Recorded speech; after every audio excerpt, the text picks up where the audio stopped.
Olá moçada, tudo bem? Professor Rogério Mendes, Biologia, e vamos hoje começar a desenrolar aqui evolução biológica, beleza? Assunto importante lá para tuas provas, ok? Qualquer concurso que envolva biologia, obrigatoriamente nós vamos encontrar questões referentes à evolução biológica. Bom, primeira coisa que a gente precisa desenrolar aqui é esse conceito geral básico de evolução biológica. Eu botei aqui para você, com todo carinho, olha aqui, evolução biológica, as espécies, lê aqui comigo, as espécies originam-se de outras que se modificam ao longo do tempo. Então tem dois aspectos importantes aqui para a gente analisar, Primeiro, a questão da origem, ok?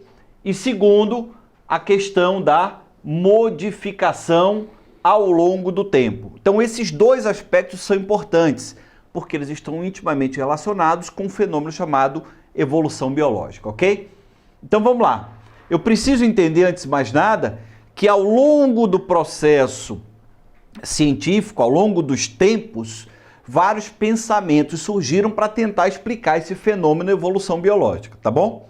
Alguns mais corretos, outros menos corretos, a gente sabe disso.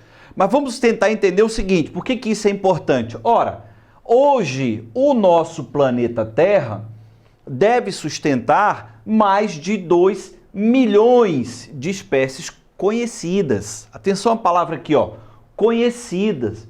Isso significa dizer o quê? Que existe, com certeza, um grande número de espécies que não são conhecidas, portanto, não foram estudadas e não foram classificadas, beleza? Essa ideia de evolução, ela é bem antiga. Então, se nós formos lá na Grécia Antiga, a gente vai entender o seguinte, para os gregos, as criaturas e os fenômenos são cópias o quê? São cópias de, atenção, os gregos adoravam essa palavra, essências imutáveis e delimitadas.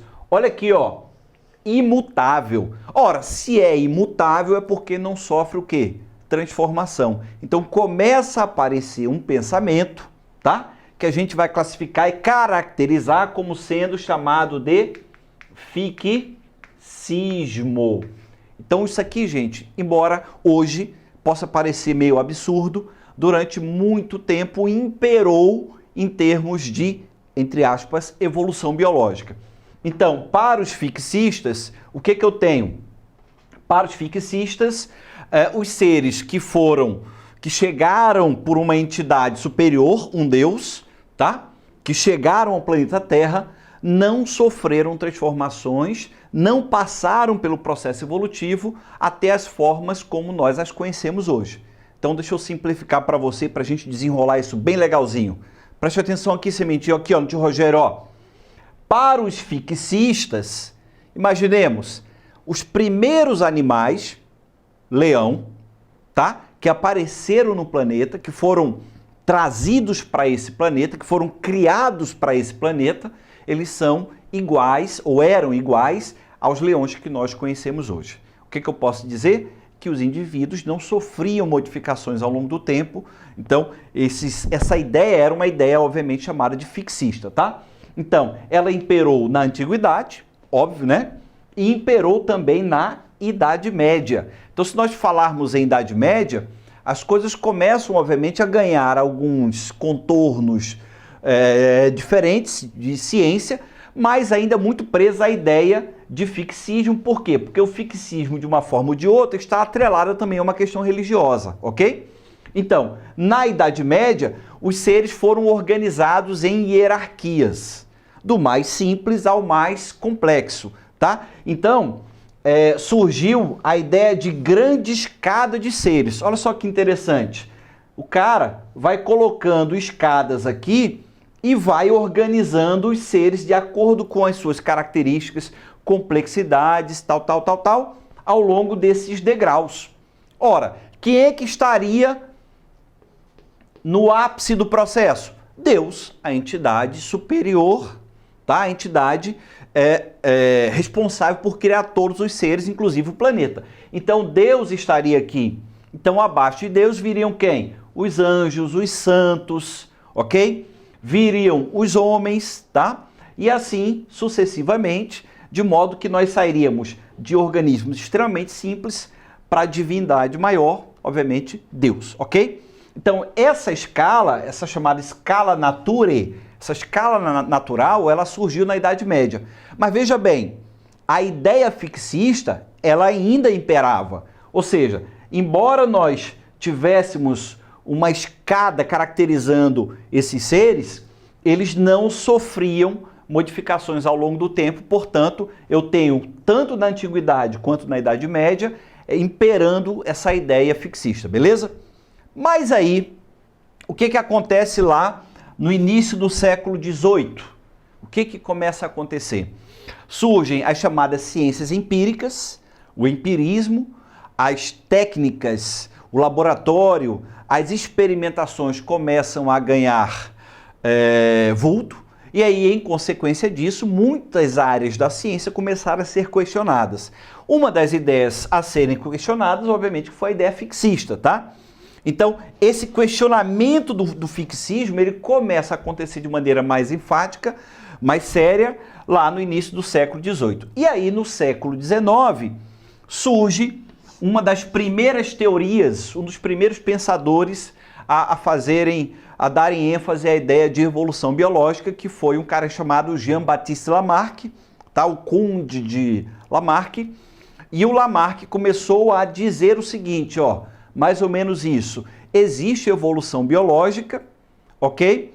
E os seres sofrem muitas influências do meio ambiente, de modo que o ambiente vai determinando alterações. Olha só, eu começo a colocar em xeque a ideia fixista, a ideia de que os seres não sofrem alterações ao longo do tempo.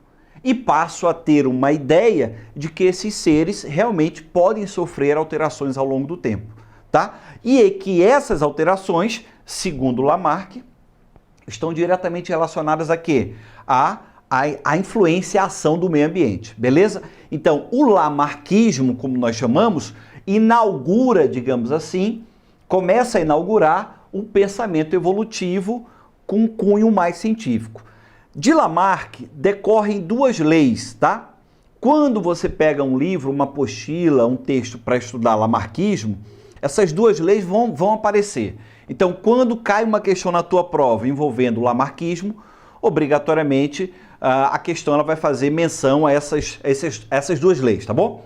Vamos lá. De Lamarck a gente entende a lei do uso e desuso. Simplificando, o que Lamarck dizia? Dizia que algumas estruturas corporais, tá? Quando são bastante usadas, elas tendem a se desenvolver. Ora, se elas se desenvolvem, aquelas estruturas, aquelas porções corporais que não são utilizadas de maneira adequada, elas tendem a atrofiar.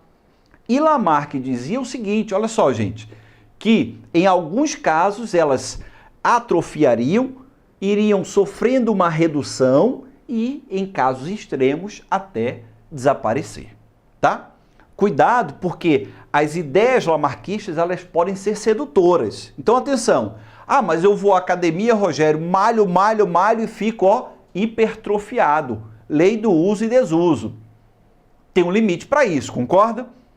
Claro que depois de um determinado momento, você não vai crescer além do que o teu corpo permite, do que além do teu metabolismo permite. Agora, quando Lamarck falou que essas características adquiridas podem ser transmitidas, aí o negócio azedou. Por que azedou? Gente, pensa bem, se a característica é adquirida e ela não altera a carga genética das células que formam ou que são gametas, você não pode transmitir, ok? Então preste atenção. Para Lamarck, as chamadas aves pernautas, olha aqui, ó,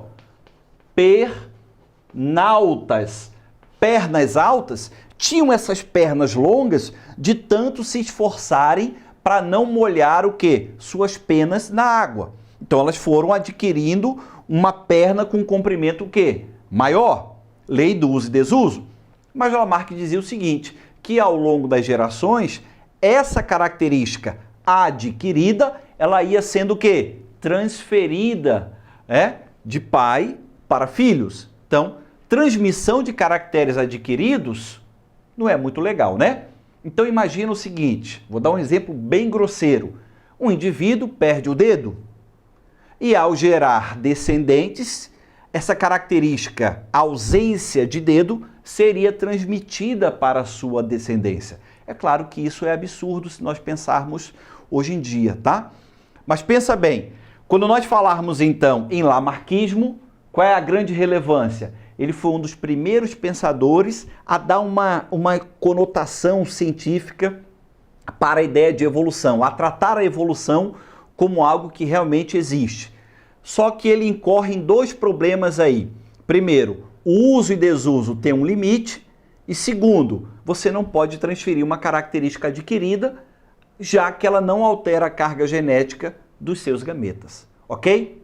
Então, a partir dessa introdução, a gente vai desenrolar a evolução biológica. Um grande abraço e até a próxima.